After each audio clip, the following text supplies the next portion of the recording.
बिस्मिल्लाहिर्रहमानिर्रहीम। अस्सलाम वालेकुम डियर स्टूडेंट्स, उम्मीद करता हूँ आप सब लोग ठीक ठाक होंगे।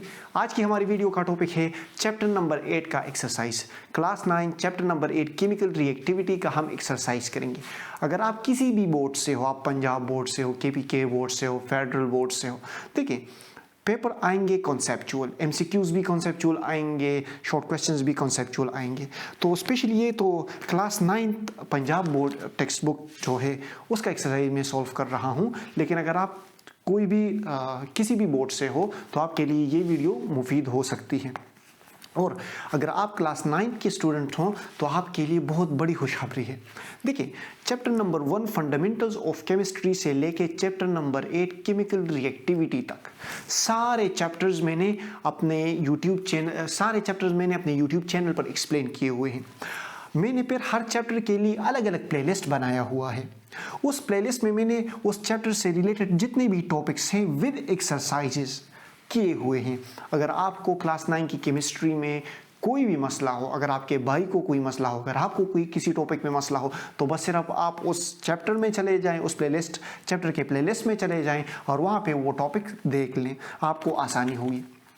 अच्छा, आते हैं अब अपने टॉपिक की तरफ कि क्लास 9 केमिस्ट्री जो पंजाब टेक्स्ट बुक है उसका एक्सरसाइज हम करने वाले हैं। सबसे पहले हम इसमें करेंगे एमसीक्यूज, फिर हम करेंगे शॉर्ट क्वेश्चंस और लॉन्ग क्वेश्चंस। देखिए लॉन्ग क्वेश्चंस इस चैप्टर में ही मौजूद है और इस चैप्टर को मैंने टॉपिक वाइज एक्सप्लेन किया हुआ है। अगर आपको कोई भी लॉन्ग क्वेश्चन देखना हो तो बस आप उस प्लेलिस्ट में चले जाएं, उसका लिंक भी मैं आपको वीडियो के डिस्क्रिप्शन में दे दूंगा। फिर आप वहाँ पे वो टॉपिक से रिलेटेड लॉन्ग क्वेश्चंस सर्च कर लें, आपको मिल जाएगा। अच्छा, शुरू करते हैं एमसीक्यूज से। MCQs number 1, metal can form ions carrying charge, unipositive, dipositive, tripositive, all of them। हमें कहा गया है इस एमसीक्यूज में कि हमारे पास मेटल्स, एमसीक्यूज हम कर रहे हैं। पहले एमसीक्यूज में हमें कहा गया है कि हमारे पास मेटल्स कौन सा आयन बनाते हैं, यूनिट पॉजिटिव आयन बनाते हैं, bipositive, dipositive ion बनाते हैं या ट्राई पॉजिटिव आयन बनाते हैं। तो देखिए, और थर्ड ऑप्शन हमें सी दिया गया है ऑल ऑफ दिस। देखिए मेटल हमारे पास एक इलेक्ट्रॉन भी लॉस कर सकता है, 2 इलेक्ट्रॉन्स भी लॉस कर सकते हैं और 3 इलेक्ट्रॉन्स भी लॉस कर सकते हैं। एग्जांपल, सोडियम 1 इलेक्ट्रॉन लॉस कर लेता है, इसी तरह मैग्नीशियम हमारे पास 2 इलेक्ट्रॉन लॉस कर लेता है, आयरन 3 इलेक्ट्रॉन लॉस कर लेता है। सो जो इसका करेक्ट ऑप्शन है वो है all of this metals can form ions carrying unipositive charge, by dipositive charge and tripositive charge. So the option D, MCQs number 1, option D is the correct option। अच्छा, अब आते हैं question number short question MCQs number 2 की तरफ। विच of the following metal Burns with bright red flame. हमें कहा गया कि इसमें रेड फ्लेम के साथ कौन सा मेटल बर्न होता है, तो the correct option is option D, calcium. MCQs number 2, option D is the correct option. Calcium हमारे पास रेड फ्लेम के साथ बर्न होता है। अच्छा, MCQs number 3, sodium is extremely reactive metal but it does not react with option number 1 hydrogen, option B nitrogen, option C sulphur and option D phosphorus. हमें कहा गया है कि sodium is extremely reactive metal. Sodium एक extremely reactive metal है, लेकिन ये किसके साथ, हमें जो ऑप्शन दिए गए हैं किसके साथ ये रिएक्ट नहीं करता। So the correct option is option B, nitrogen. Nitrogen के साथ सोडियम रिएक्ट नहीं करता। MCQs number 4, which of the following is lightest metal. So जो इसमें ऑप्शन दिए गए हैं calcium, magnesium, lithium and sodium. So जो लाइटेस्ट मेटल है वो है lithium. MCQs number 4, correct option is option C, lithium is the lightest metal. MCQs number 5, pure alkali metal can be cut simply by knife but iron cannot because of alkali metals है। अच्छा, हमें MCQs number 5 में कहा गया है कि pure alkali metals can be cut simply by knife. जो alkali metals हैं प्योर, उसको हम आसानी से चाकू के साथ भी कट कर सकते हैं, लेकिन आयरन को हम चाकू के साथ नहीं काट सकते। आप बताएं ऐसा क्यों है। because alkali metal have strong metallic bonding, no alkali metals have weak metallic bonding. ये ऑप्शन सही नहीं है. alkali metal option B weak metallic bonding, yes option number B. Alkali metal में वीक मेटालिक बॉन्डिंग होती है, इसलिए इसे हम आसानी से नाइफ के साथ कट कर सकते हैं. सो एमसीक्यूज नंबर 5 का जो करेक्ट ऑप्शन है ऑप्शन बी. अच्छा, विच of the following is less malleable. हमें कहा गया है कि इसमें जो हमें ऑप्शंस दिए गए हैं सोडियम, आयरन, गोल्ड और सिल्वर में, इसमें कौन सा लेस मेलिएबल है. Malleable mean which can be drawn into sheets, जिससे हम शीट्स बना सकते हैं. So iron is less malleable as compared to gold, silver and sodium. The correct option is option B. MCQ number 6, correct option is option B. Iron is less malleable. अच्छा, MCQ number 7. Metals lose their electron easily because metal हमारे पास आसानी से electron loss कर लेते हैं क्योंकि they are electronegative. No metals are electropositive. metals हमारे पास electron आसानी से लॉस कर लगते हैं क्योंकि they are electronegative. No, they have electron affinity. Electron affinity mean love for accepting electron. No metal don't have electron affinity. Metals तो electron loss करते हैं, वो तो लेते ही नहीं है.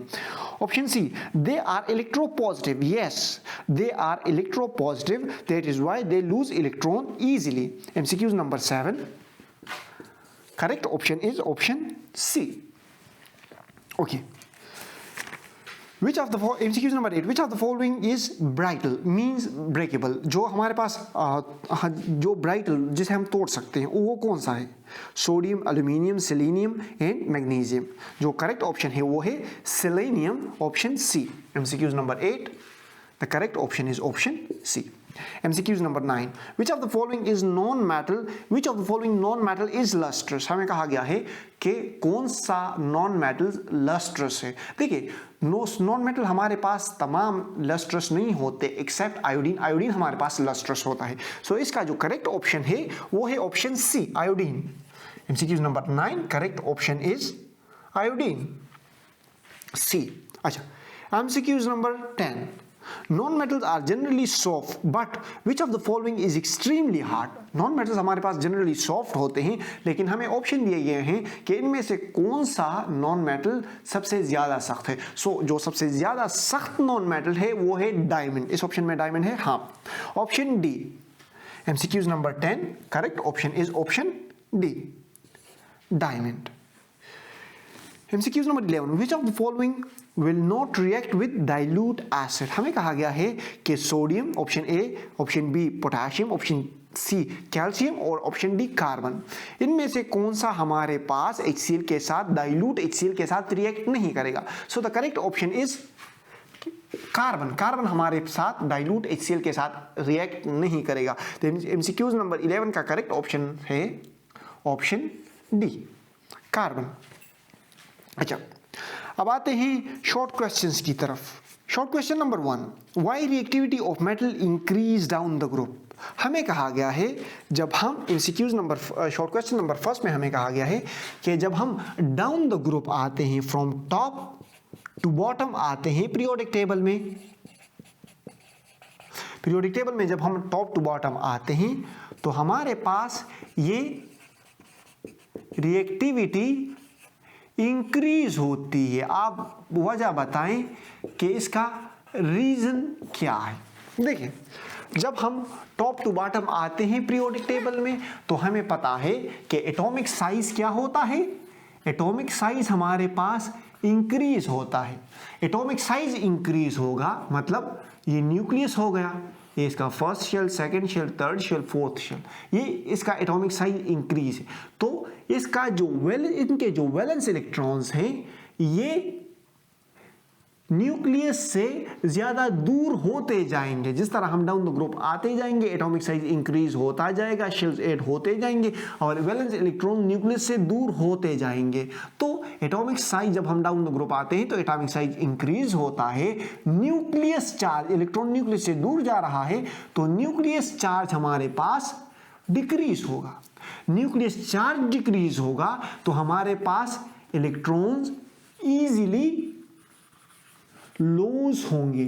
इलेक्ट्रॉन आसानी से यहां से फिर रिमूव होंगे और रिएक्टिविटी डिपेंड करती है कि एटम कितना जल्दी रिएक्ट करता है, मतलब एटम कितना जल्दी इलेक्ट्रॉन लॉस कर सकता है किसी दूसरे एटम को। एटम जितना जल्दी इलेक्ट्रॉन लॉस करेगा, जितना जल्दी वो दूसरे एटम को अपना इलेक्ट्रॉन देके उसके साथ रिएक्ट करेगा, उतनी उस एटम की रिएक्टिविटी इंक्रीज होगी। जब हम टॉप टू बॉटम आते हैं पीरियोडिक टेबल में, एटॉमिक साइज इंक्रीज होता है, न्यूक्लियस चार्ज डिक्रीज होता है, एटम की आयनाइजेशन एनर्जी कम हो जाती है, मतलब एटम इलेक्ट्रॉन इजीली लॉस कर सकता है।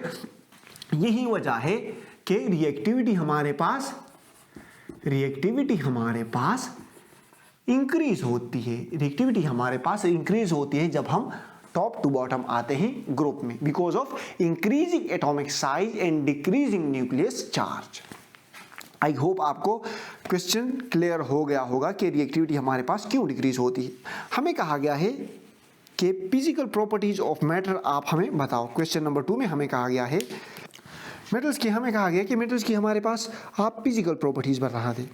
तो देखिए मेटल्स, तमाम मेटल्स हमारे पास सॉलिड होते हैं, ऑल मेटल्स आर सॉलिड, लेकिन मरकरी को छोड़ के, एक्सेप्ट मरकरी जो कि लिक्विड होता है, मरकरी को छोड़ के जितने भी मेटल्स हैं हमारे पास वो सॉलिड होते हैं। मेटल्स का मेल्टिंग पॉइंट और बॉइलिंग पॉइंट, इनका melting point and boiling point high होता है। तमाम मेटल्स का मेल्टिंग पॉइंट और बॉइलिंग पॉइंट हाई होगा। इनकी डेंसिटी जो है, इनकी डेंसिटी हमारे पास हाई होगी। अच्छा, ये हमारे पास मेलिएबल होंगे।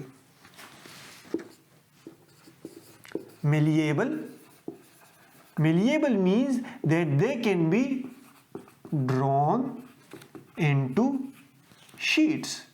इनसे हम शीट्स बना सकते हैं। वो हमारे पास मेटल्स हमारे पास डक्टाइल होंगे। Metals are ductile means they can be drawn into wires. इनसे हम तारे बना सकते हैं। और दे आर लस्ट्रस, मेटल्स हमारे पास चमकदार होते हैं। मेटल आर लस्ट्रस, मेटल्स हमारे पास चमकदार होते हैं। तो मेटल की फिजिकल प्रॉपर्टीज में हमारे पास सॉलिड होते हैं एक्सेप्ट मरकरी। ये इनका मेल्टिंग पॉइंट और बॉइलिंग पॉइंट हाई होता है। ये मिलिएबल होते, ये हाईली मिलिएबल होते हैं, ये डक्टाइल होते हैं। इनकी डेंसिटी जो होती है, दे हैव हाई डेंसिटी, इनकी डेंसिटी हाई होती है। And they are lustrous, metals हमारे पास चमकदार होते हैं। आप ज्वेलरीज को देख ले, ज्वेलरीज हमारे पास क्या है, चमकदार हैं। तो ये हो गई physical properties of matter. Question number 3, why nitrogen form compound with alkaline earth metal directly. हमें क्वेश्चन नंबर 3 में कहा गया है कि जो नाइट्रोजन है, क्वेश्चन नंबर 3 में हमें कहा गया है कि नाइट्रोजन हमारे पास alkaline earth metal, alkaline earth metals के साथ डायरेक्ट रिएक्शन करता है। क्यों?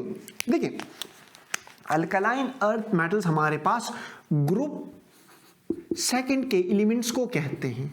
For example beryllium, magnesium, calcium, ये सब हमारे पास क्या है, ये अल्कलाइन अर्थ मेटल्स हैं। अब ग्रुप सेकंड के एलिमेंट्स 2 इलेक्ट्रॉन लॉस कर लेते हैं और इन पर +2 चार्ज आ जाता है। मतलब इनकी दे have high charge density, high charge density, हम कह सकते हैं कि इनकी high charge density. On the other hand जो अल्कलाइन और अल्कली मेटल्स होते हैं, ग्रुप फर्स्ट के मेटल्स, वो 1 इलेक्ट्रॉन लॉस करते हैं, इन पर +1 चार्ज आता है। और ग्रुप सेकंड के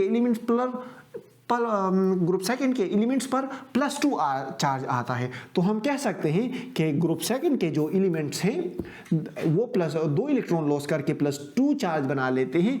सो they have high charge density and इनकी चार्ज डेंसिटी हाई होती है। So they have high polarisation power, वो दूसरे एटम्स को आसानी के साथ पोलराइज कर सकते हैं। So they have they lose 2 electrons, they form M+2 charge which has high charge density and has high polarization power. इनकी चार्ज डेंसिटी हाई होती है, इनकी चार्ज डेंसिटी हाई होने की वजह से इनके पास पोलराइजेशन पावर हाई होगा. ये इनके पास पोलराइजेशन पावर हाई होगा तो ये मेटल्स हमारे पास नाइट्रोजन को इजीली पोलराइज कर सकते हैं. इन मेटल्स का पोलराइजेशन पावर हाई होता है तो ये नाइट्रोजन को इजीली पोलराइज करके इनके साथ रिएक्शन कर सकते हैं. एग्जांपल मैं दे देता हूं आपको मैग्नीशियम और नाइट्रोजन की. ये हो गए 3 मैग्नीशियम और नाइट्रोजन मॉलिक्यूल. इन दोनों ने रिएक्ट किया और हमारे पास इस नाइट्रोजन को पोलराइज करके इन्होंने बना दिया Mg3N2. ग्रुप सेकंड के एलिमेंट हमारे पास नाइट्रोजन के साथ इसलिए रिएक्ट करते हैं क्योंकि वो 2 इलेक्ट्रॉन लॉस करके +2 चार्ज बना देते हैं. इसका मतलब ये है कि इनकी चार्ज डेंसिटी जो है वो हाई है, इनके पास ये मोर पॉजिटिव हैं, ये ज़्यादा पॉजिटिव मेटल्स, ये ज़्यादा पॉजिटिव आयंस बनाते हैं. दे हैव हाई चार्ज डेंसिटी. इनके हाई चार्ज डेंसिटी होने की वजह से इनके पास पोलराइजेशन पावर ज़्यादा होगी, ये दूसरे एटम्स को आसानी से पोलराइज कर सकते हैं. वो नाइट्रोजन को आसानी से पोलराइज करके इनके साथ बॉन्ड बना लेते हैं. यही क्वेश्चन नंबर 3 का आंसर है. आई होप आपको समझ आ गया होगा. Question number 4, why second ionization energy of magnesium is higher than first ionization energy. हमें कहा गया है कि आयनाइजेशन एनर्जी ऑफ मैग्नीशियम, जो second ionization energy of magnesium है, वो फर्स्ट आयनाइजेशन एनर्जी से क्यों हाई है. देखिए, सबसे पहले तो आप समझ लें कि आयनाइजेशन एनर्जी किसे कहते हैं. आयनाइजेशन एनर्जी आपने चैप्टर नंबर 3 में भी मेरे ख्याल में इससे पहले वाले चैप्टर में पढ़ा है. पिछले शुरू के चैप्टर में हमने पढ़ा था कि ionization energy is the amount of energy required to remove electron from the valence shell of a gaseous atom to form a positive ion is called ionization energy. For example, ये हमारे पास एक metal है, सही है. इसके valence shell में हमारे पास 2 electrons हैं, सही है. अब ये एक इलेक्ट्रॉन हमने इसको एनर्जी दी और ये एक इलेक्ट्रॉन हमने इससे रिमूव किया. ये एक इलेक्ट्रॉन इसका यहां पे आ गया, सही है. अब ये इसे हमने जितनी एनर्जी दी है उसे हम कहते हैं आयनाइजेशन एनर्जी. एनर्जी हमने इसे दी और इलेक्ट्रॉन यहां से रिमूव हुआ. So the amount of energy required to remove electron from the valence shell of a gaseous atom to form a cation is called ionization energy. इससे हमने पहला इलेक्ट्रॉन रिमूव किया, इसे हम कहते हैं फर्स्ट आयनाइजेशन एनर्जी. अच्छा, अब अगर हम इससे दूसरा इलेक्ट्रॉन रिमूव करेंगे और मजीद एनर्जी प्रोवाइड करेंगे और ये दूसरा इलेक्ट्रॉन रिमूव करने के लिए अब हमने जो मजीद एनर्जी प्रोवाइड की उसे हम कहते हैं सेकेंड आयनाइजेशन एनर्जी. क्वेश्चन में हमें कहा गया है कि मैग्नीशियम की सेकेंड आयनाइजेशन एनर्जी क्यों ज्यादा है मैग्नीशियम की फर्स्ट आयनाइजेशन एनर्जी से. आयनाइजेशन एनर्जी आपको समझ आ गई, आपको ये भी पता चल गया कि फर्स्ट आयनाइजेशन एनर्जी किसे कहते हैं और सेकंड आयनाइजेशन एनर्जी किसे कहते हैं. अब आते हैं अपने क्वेश्चन की तरफ कि मैग्नीशियम की सेकंड आयनाइजेशन एनर्जी इसके फर्स्ट आयनाइजेशन एनर्जी से क्यों ज्यादा है. मैं आपको मिसाल देता हूं. लेट्स सपोज ये एक वैलेंस शेल है, यहां पर ये दो इलेक्ट्रॉन्स हैं, सही है. ये एक इलेक्ट्रॉन हो गया और ये 2 इलेक्ट्रॉन्स हो गए. अब वैलेंस शेल में मैंने एक इलेक्ट्रॉन, दोनों इलेक्ट्रॉन अब वैलेंस शेल में इस तरह घूम रहे हैं, सही है. अच्छा, मैंने इसे एनर्जी प्रोवाइड की, ये एक इलेक्ट्रॉन यहां से रिमूव हो गया. अब सिर्फ एक इलेक्ट्रॉन रहता है. आपने कुछ चीज नोट की, पहले दोनों हाथों में मेरे मार्कर थे, अब एक इलेक्ट्रॉन रिमूव हो गया तो अब मेरे दोनों हाथ कौन से मार्कर को खींच रहे हैं, इस एक ही मार्कर को खींच रहे हैं. अब टॉपिक एक्सप्लेन करता हूं आपको. देखिए, फर्स्ट आयनाइजेशन एनर्जी हमने प्रोवाइड की, इलेक्ट्रॉन आसानी से निकल गया. अब दूसरी आयनाइजेशन एनर्जी अगर हम प्रोवाइड करेंगे तो ये इलेक्ट्रॉन न्यूक्लियस के साथ टाइटली बॉन्डेड है. न्यूक्लियस के साथ टाइटली बॉन्डेड होने की वजह से हमें इसे और ज्यादा मजीद एनर्जी देनी पड़ेगी, तभी ये हमारे पास यहाँ से शेल से रिमूव होगा। सो इसका आंसर कुछ यूँ हो जाएगा कि जैसे ही फर्स्ट आयनाइजेशन एनर्जी हमने प्रोवाइड की, फर्स्ट आयनाइजेशन एनर्जी से हमने फर्स्ट इलेक्ट्रॉन को रिमूव किया। अच्छा, अब इलेक्ट्रॉन रिमूव हो गया, अब न्यूक्लियस का चार्ज उस दूसरे इलेक्ट्रॉन पे क्या हो गया, ज्यादा हो गया। The charge of nucleus, charge of nucleus on valence electron increase. Nucleus का चार्ज वैलेंस इलेक्ट्रॉन पर इंक्रीज हो गया। अब न्यूक्लियस इसे मजबूती से खींच रहा है। अब सेकेंड इलेक्ट्रॉन को अब रिमूव करने के लिए हमें ज्यादा एनर्जी प्रोवाइड करनी पड़ेगी, क्योंकि न्यूक्लियस इसे मजबूती से खींच रहा है। So the second ionization energy will always be greater than first ionization energy, because when we remove one electron from the valence shell of an atom, the nucleus charge on valence electron increases. The nucleus charge on valence electron increases. So if we need to remove a second electron, means if we have to provide a second ionization energy, it will be greater than the first one. It should be greater than the first one, and it must be greater than the first one, because the charge of nucleus on valence electron increases. I hope आपको समझ आ गया होगा। Question number 5, how oxygen reacts with group second metals? हमें कहा गया है कि जो group second also known as alkaline earth metals, इनके साथ ऑक्सीजन किस तरह रिएक्ट करता है। So ऑक्सीजन इनके साथ less reactive है। Oxygen is less reactive towards group second metals, and they form oxides, metal oxides on heating. देखिए, मैग्नीशियम ऑक्सीजन के साथ रिएक्ट करेगा, हमारे पास बनाएगा 2MgO। सो मैग्नीशियम ग्रुप सेकंड का एलिमेंट है, ये जब ऑक्सीजन के साथ रिएक्ट करेगा हमारे पास क्या बनेगा, ऑक्साइड्स।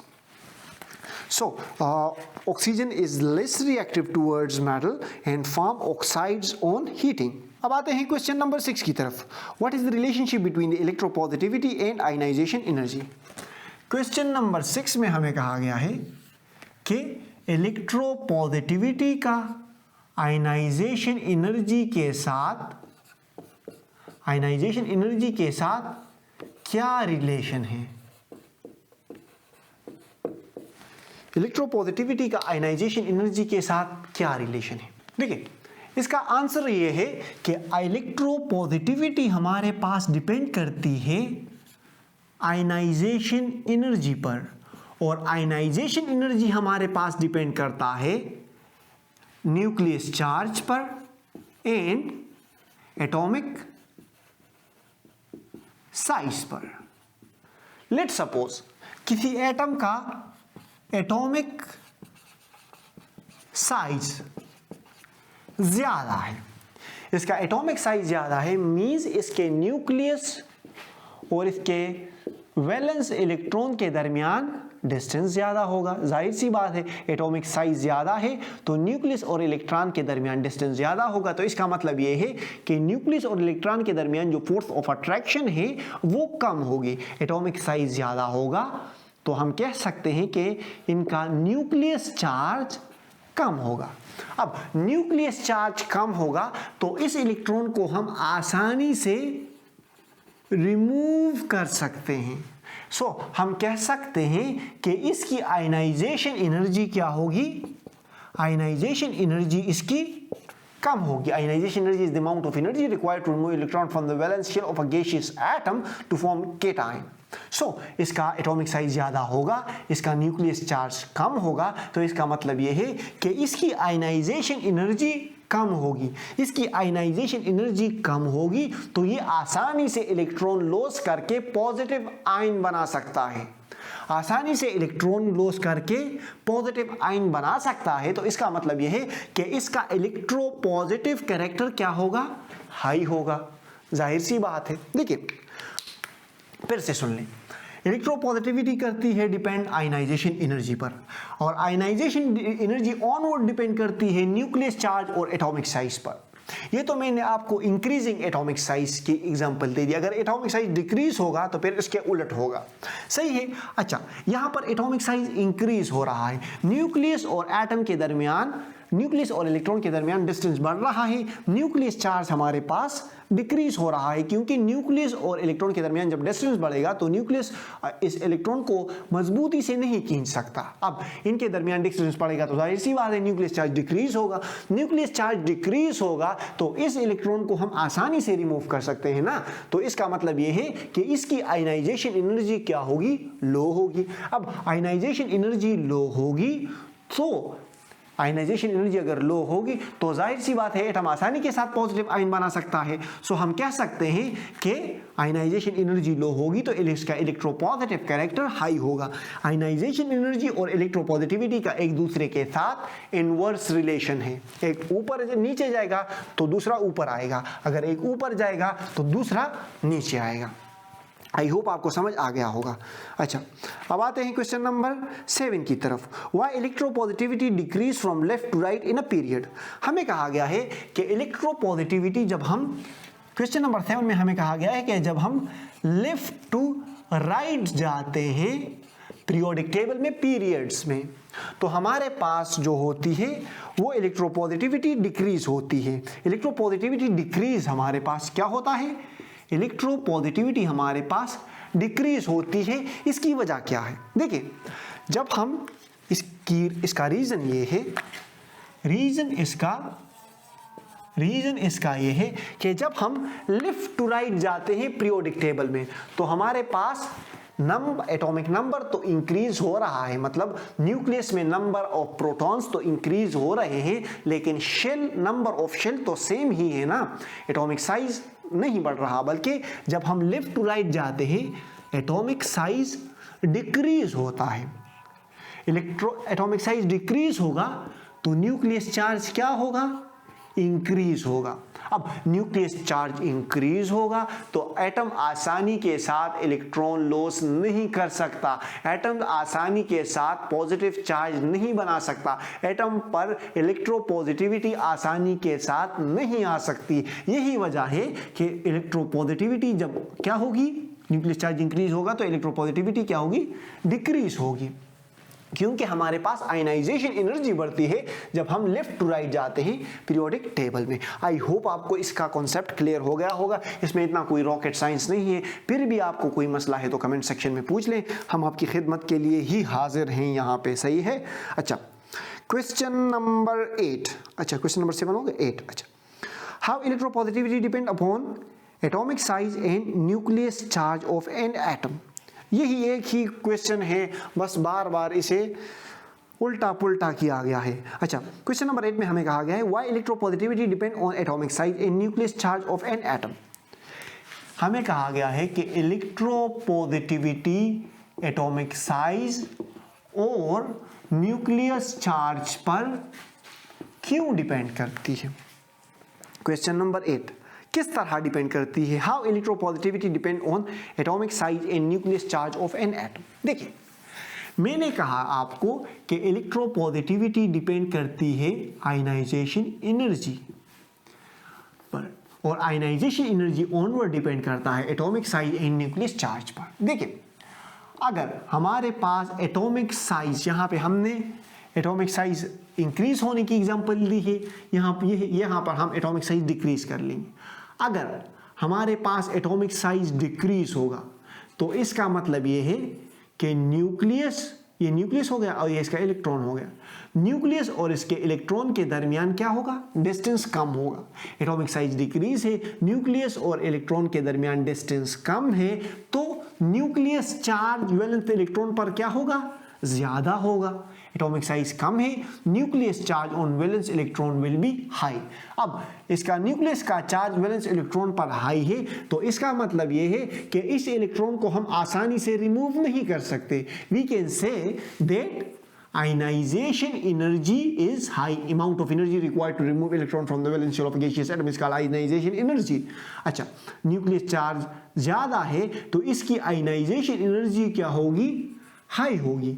अब ये एक एटम ये इलेक्ट्रॉन आसानी से लॉस नहीं कर सकता, तो इसका मतलब ये है कि ये पॉजिटिव चार्ज आसानी से नहीं बना सकता. ये इसका इलेक्ट्रोपॉजिटिव कैरेक्टर क्या होगा? इसका इलेक्ट्रोपॉजिटिव कैरेक्टर कम होगा क्योंकि इससे इलेक्ट्रॉन रिमूव करना मुश्किल है. इसी तरह डिपेंड करती है इलेक्ट्रोपॉजिटिविटी एटॉमिक साइज और न्यूक्लियस चार्ज पर. न्यूक्लियस चार्ज का एटॉमिक साइज कम होगा तो न्यूक्लियस चार्ज ज़्यादा होगा, और न्यूक्लियस चार्ज ज़्यादा है तो आयनाइजेशन एनर्जी ज़्यादा होगी, और अगर आयनाइजेशन एनर्जी ज़्यादा है तो इसका मतलब यह है कि इलेक्ट्रोपॉजिटिव कैरेक्टर कम है. हमने यहाँ पे पढ़ा कि आयनाइजेशन एनर्जी और इलेक्ट्रोपॉजिटिविटी का इन्वर्स रिलेशन है. सिंपल सी बात है. Question number 9. Why ionization energy of alkaline earth metals are higher than alkali metals? हमें question number 9 में कहा गया है कि ionization energy of alkaline earth metal is higher than alkali metals. Give reason why. इसका reason क्या है? तो जिस तरह हम ये ग्रुप, ये पीरियोडिक टेबल हो गया, सही है, ये इसका ग्रुप फर्स्ट, ये ग्रुप फर्स्ट हो गया और ये ग्रुप सेकंड हो गया. ग्रुप हमें कहा गया कि इस ग्रुप की जो आयनाइजेशन एनर्जी है, ग्रुप सेकंड की आयनाइजेशन एनर्जी हाई है as compare to group first. इसका रीजन क्या है? तो इसका रीजन ये है कि हमने पढ़ा था कि जब हम लेफ्ट टू राइट जाएंगे पीरियोडिक टेबल में, लेफ्ट टू राइट जाएंगे तो हमारे पास एटॉमिक साइज डिक्रीज होगा, न्यूक्लियस चार्ज इंक्रीज होगा. न्यूक्लियस चार्ज इंक्रीज होगा तो एटम्स आसानी के साथ इलेक्ट्रॉन लॉस नहीं कर सकता. एटम्स को हमें ज़्यादा एनर्जी प्रोवाइड करनी पड़ेगी. तो इसका मतलब यह है कि आयनाइजेशन एनर्जी इसकी क्या होगी? बहुत ही ज़्यादा हाई. आयनाइजेशन एनर्जी इसकी हाई होगी as compare to group first. So इसका आंसर कुछ यूं होगा कि the ionisation energy of group second is higher than group first because the atomic size of group second is smaller as compared to group first, and nucleus charge on valence electrons of group second is higher as compared to the nucleus charge on group first. So that is why the ionization energy of group second is higher than group first. I hope आपको समझ आ गया होगा, concept clear हो गया होगा. अभी भी नहीं हुआ तो कमेंट सेक्शन में पूछ लें, हम आपकी खिदमत के लिए ही यहाँ पर बैठे हैं. अच्छा, अब आते हैं क्वेश्चन नंबर 10 की तरफ. Question number 10. Why silver and gold are least reactive? हमें कहा गया है क्वेश्चन नंबर 10 में कि हमारे पास जो गोल्ड और सिल्वर है ये हमारे पास लीस्ट रिएक्टिव है. ये क्यों? इसकी वजह यह है कि इनके ये आसानी से इलेक्ट्रॉन्स लॉस नहीं कर सकते. They do not have the tendency to lose electrons easily. ये आसानी से इलेक्ट्रॉन लॉस नहीं कर सकते, नहीं करते. इनके पास रिएक्शन करने की इनकी कोई ख्वाहिश नहीं होती. इनके ये आसानी से इलेक्ट्रॉन लॉस नहीं कर सकते. हम इसलिए कह सकते हैं कि सिल्वर और गोल्ड हमारे पास लीस्ट रिएक्टिव होते हैं. अच्छा, question number 11. Can pure gold B use for making ornaments? If not why? अच्छा, क्वेश्चन नंबर 11 में हमें कहा गया है कि जो प्योर गोल्ड होता है इसे हम ऑर्नामेंट्स में यूज कर सकते हैं, हाँ या ना, और अगर नहीं तो इसे हम क्यों यूज नहीं कर सकते? तो इसका जवाब ये है कि ऑर्नामेंट्स एंड ज्वेलरीज में प्योर गोल्ड को यूज नहीं किया जा सकता. वजह इसकी ये है कि जो प्योर गोल्ड होता है ये काफी सॉफ्ट होता है. No, we can not use pure gold for ornaments and jewelleries because pure gold is quite soft.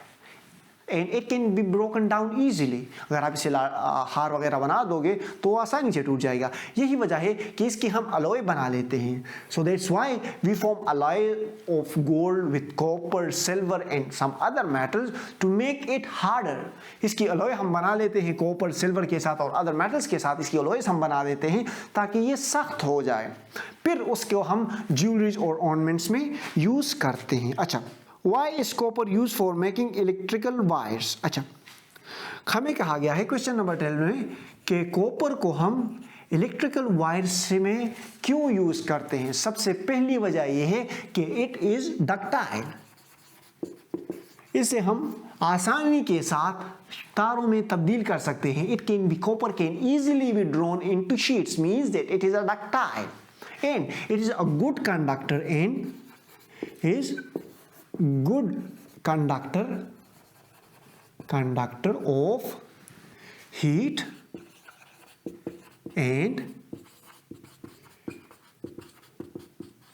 electricity. Copper हमारे पास डक्टाइल होता है and is good conductor of heat and electricity, that is why it is used for making wire, electrical wire, इसलिए हम इसे बनाते हैं। अच्छा, question number 13, what is the trend of variation in densities of alkali metals. Question number 13, question number 13 में हमें कहा गया है जब हम अल्कली मेटल्स में डाउन द ग्रुप आते हैं तो इनकी डेंसिटीज के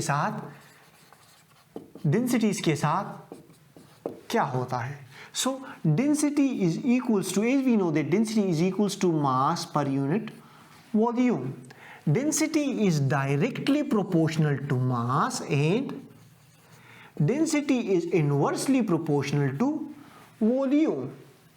अच्छा, जब ही हमारे पास डाउन द ग्रुप आते हैं तो एटॉमिक साइज इंक्रीज होता है और एटॉमिक वेट भी हमारे पास इंक्रीज होता है। सो डेंसिटी हमारे पास मास के साथ डायरेक्ट रिलेशन है। जितना एटॉमिक मास हमारे पास बढ़ेगा उतनी डेंसिटी हमारे पास भी बढ़ेगी। डेंसिटी हमारे पास वॉल्यूम के साथ इनवर्स रिलेशन है। जितना हमारे पास एटॉमिक साइज इंक्रीज होगा उतनी डेंसिटी हमारे पास कम होगी। जब हम डाउन द ग्रुप आते हैं तो मास वाला फैक्टर ज्यादा डोमिनेंट होता है एज कंपेयर टू वॉल्यूम।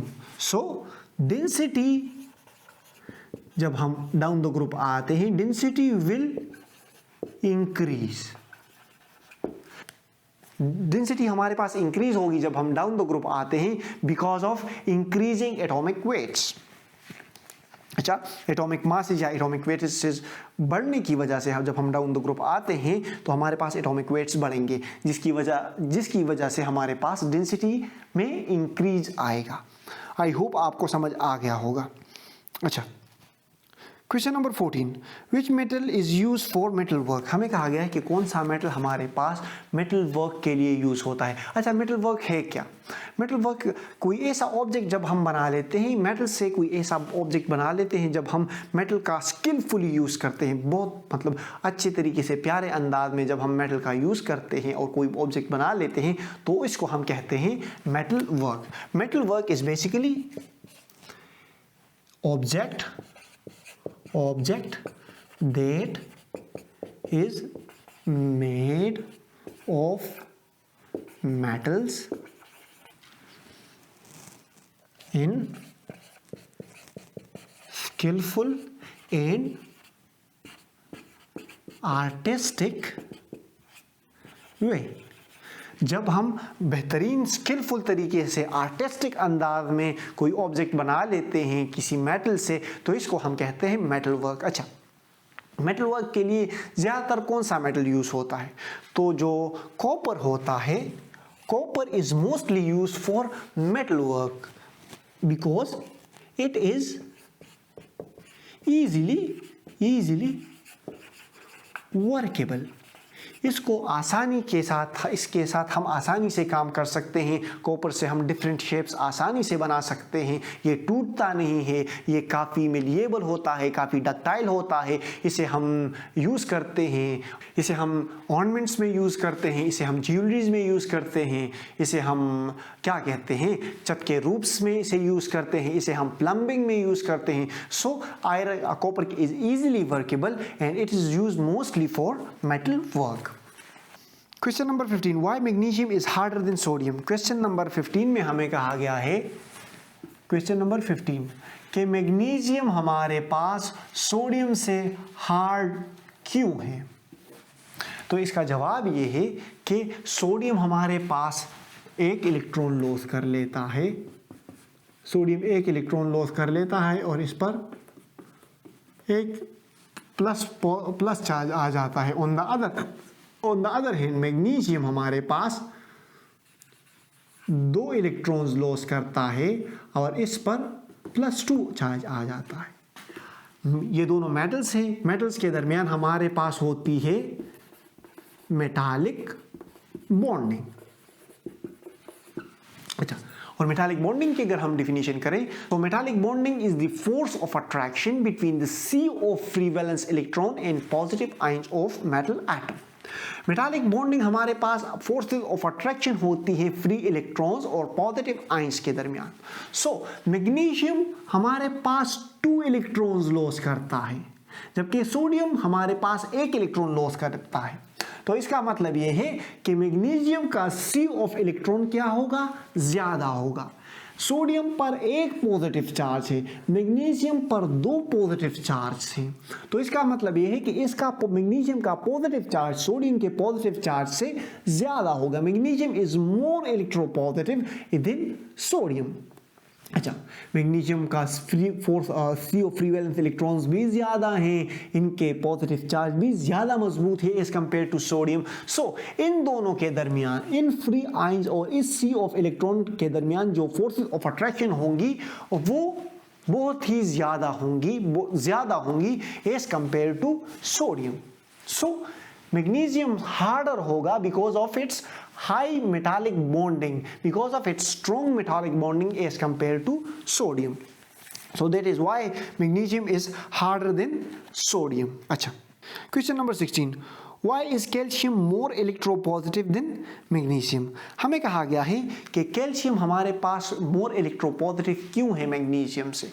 देखिए, आप अगर पीरियोडिक टेबल देख लें तो मैग्नीशियम जब हम डाउन द ग्रुप आते हैं, बेरिलियम, मैग्नीशियम एंड कैल्शियम।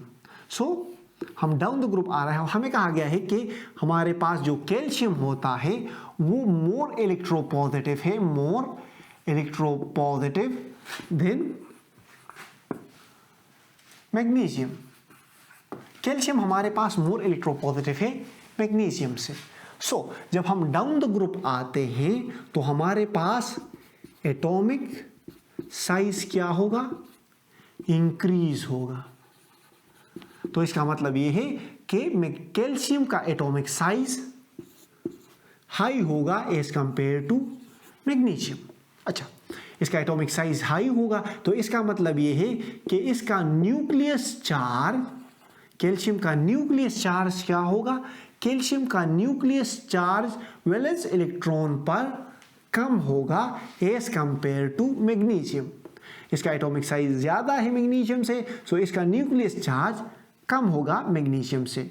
अगर इसका न्यूक्लियस चार्ज कम है तो ये कैल्शियम इजीली इलेक्ट्रॉन्स लूज कर सकता है।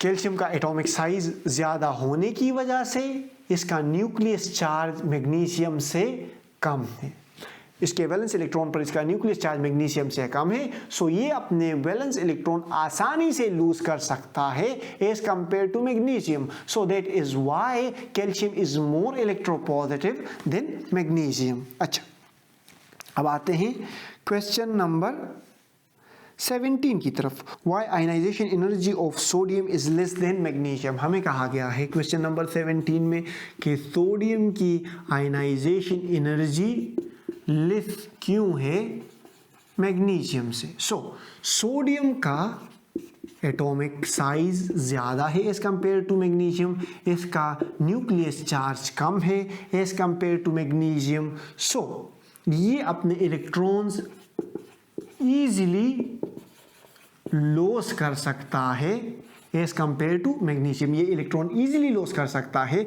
सो इसका मतलब ये है कि इसकी आयनाइजेशन एनर्जी क्या होगी, लेस होगी मैग्नीशियम से। देखिए साहब, सोडियम का एटॉमिक साइज ज़्यादा है, सो इसके न्यूक्लियस और इसके वैलेंस इलेक्ट्रॉन के दरमियान फासला ज़्यादा है। न्यूक्लियस और वैलेंस इलेक्ट्रॉन के दरमियान फासला ज़्यादा है तो इस वैलेंस इलेक्ट्रॉन्स को हम आसानी से रिमूव कर सकते हैं, इस वैलेंस इलेक्ट्रॉन को हम आसानी से रिमूव कर सकते हैं। तो इसका मतलब यह है कि इसकी आयनाइजेशन एनर्जी कम है। अच्छा, अब अगर हम मैग्नीशियम की बात करें तो मैग्नीशियम में का एटॉमिक साइज कम है, इसके न्यूक्लियस और वैलेंस इलेक्ट्रॉन के दरमियान फासला कम है।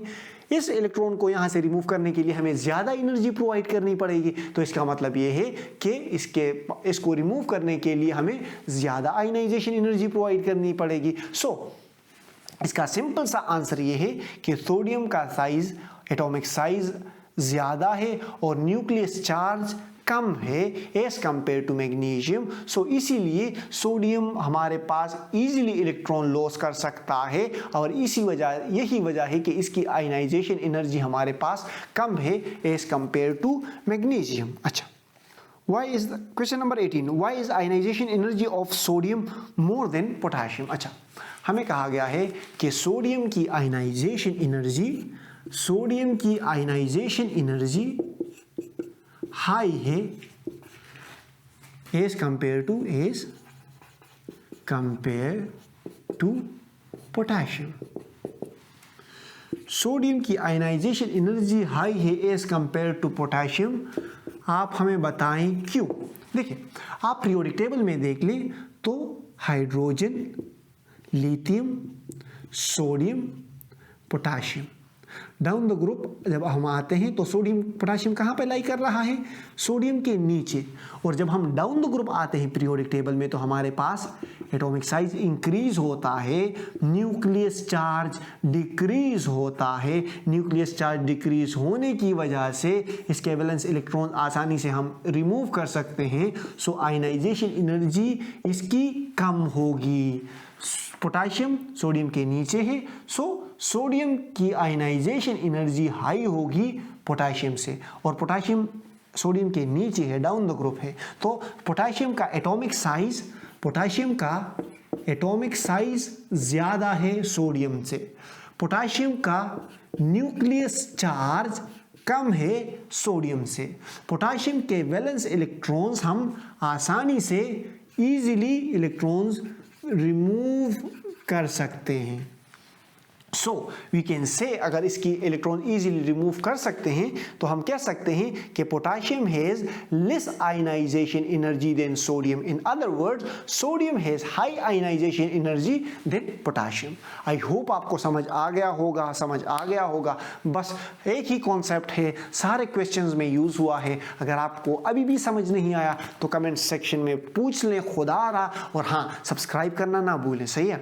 आप वो रेड वाला बटन दबा देंगे, हम आपको दुआएं देंगे, हमारे सब्सक्राइबर बढ़ेंगे, हम और अच्छे प्यारे वीडियोस बनाएंगे। आप अच्छे से कमेंट करोगे, उन कमेंट्स को देख के हमारा दिल गार्डन होगा, बाग होगा। सो अच्छे अल्फाज में हमारी तारीफ़ किया करें कमेंट सेक्शन में और सब्सक्राइब कर लिया करें। बाकी तो हम आपके लिए दुआएं करेंगे, आप हमारे लिए दुआएं करें। हंसते रहें, मुस्कुराते रहें, दिलों का ख्याल रखें, खुशियाँ बांटें। Thanks for your time. Allah हाफिज़।